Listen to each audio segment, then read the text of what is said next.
Hi, welcome to Professor Kev Show. As you can see, I got my friend Ananya with us, and she's from Stories Under the Skin. Good afternoon, my friend. Welcome to the show. Thank you so much for having me. Hi, my name's Ananya, and I'm a rising sophomore from California. And in my free time, I really like taking psychology courses or anything related to the human behavior or learning about the brain. And one of my favorite classes I've ever taken, in fact, is Introduction to Psychology. And I had a lot of fun there because I learned about stress, I learned about the brain, I learned a lot about behavior. I like that because eh, every one of us has stress. I mean, if you find someone who doesn't have stress, they're lying to you. I mean, it's just life. But I like that you understand the reasons behind it and how it impacts the brain. I think that helps you when you're dealing with it to realize, okay, is this something I really want to get distressed about? And why am I getting distressed about it? So that's kind of cool how this is all going to tie in the end. So tell me about why you started Stories Under the Skin. What opportunity, what need did you see? So basically, I started Stories Under the Skin because when I was growing up, I really struggled with eczema and I had really severe eczema. It really affected the way I looked, and it was a physical health condition, and it really affected my physical health.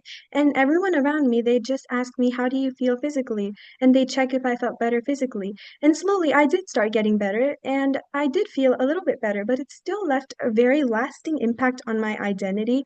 I felt like a different person, and I had a lower self-esteem. And I realized that a lot of people don't really talk about how physical health conditions can affect your mental health.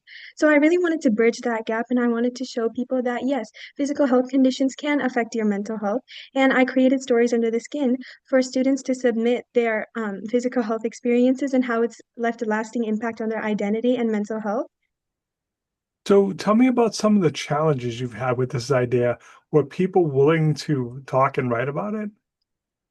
Yeah, I did have challenges with finding people who were willing to talk about it.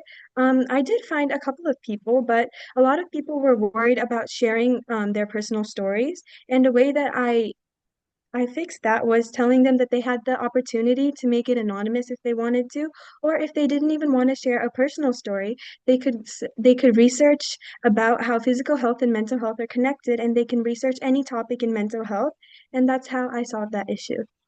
So I have a couple of friends actually that have physical health challenges, but they're not noticeable. Like if you saw them, you wouldn't know that they have these. And they've told me about the struggles because people are like, well, what do you mean? You know, when they can't see it, they assume it doesn't happen. Have you run into that? Not really, because when I was younger, my eczema was really prominent and I felt like a lot of people could see it.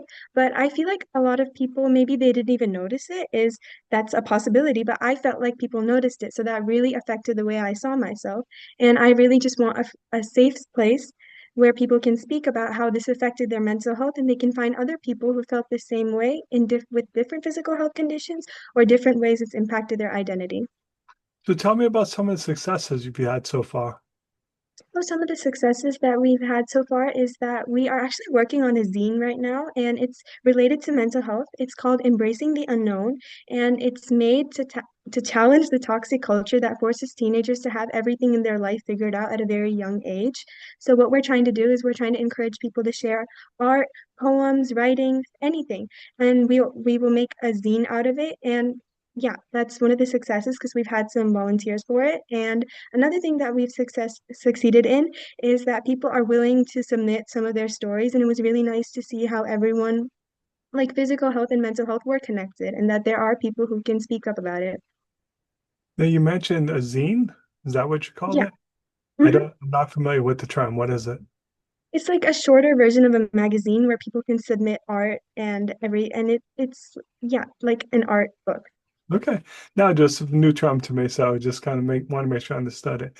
So crystal ball time, my friend. What are you hoping to accomplish in the future with this idea?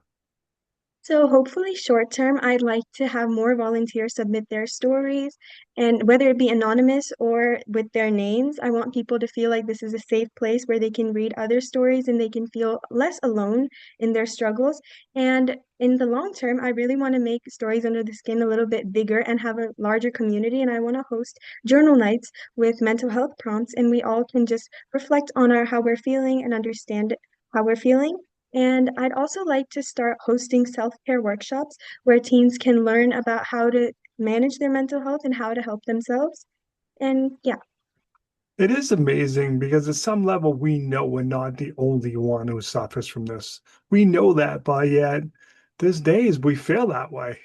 We know it's not true, but we may not want to open up to our friends. They may not have the ability to support us or like, okay, I don't want to talk about that with you. So I like how you're giving them that format to, like you said, even anonymously share that and have other people come back and say, hey, I know what that's like because I've gone through it too.